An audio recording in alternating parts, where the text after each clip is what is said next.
दरम्यान नेस्को ड्रग्ज प्रकरणात मोठी अपडेट समोर येते। पार्टीमध्ये ड्रग्ज पुरवणारा तरुण आनंद पटेल याला कल्याणमधून अटक करण्यात आली।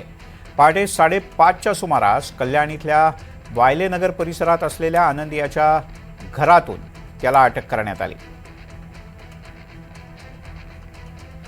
दरम्यान आनंद पटेलच्या घराबाहेरून सविस्तर आढावा घेतला आमचे प्रतिनिधी अमजद खान यांनी। नेस्को ड्रग्ज प्रकरणात मुख्य आरोपीपैकी एक आनंद पटेल याला कल्याणमधून अटक करण्यात आली आहे।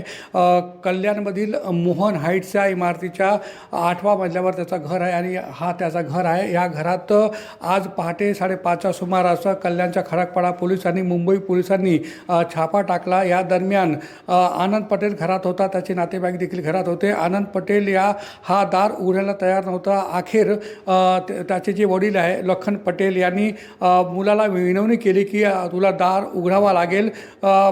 1 तासानंतर त्यांनी दार उघडला। आनंद पटेल हा ड्रग्ज पार्टीमध्ये त्याच्यावर ड्रग्ज पार्टीमध्ये ड्रग्ज त्यांनी पुरवला आहे असा त्याचा आरोप आहे।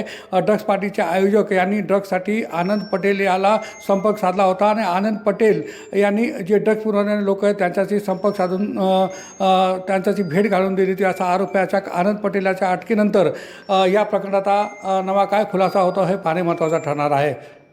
कॅमेरामॅन दीपक बागुलसह अमजद खान, NDTV मराठी, कल्याण।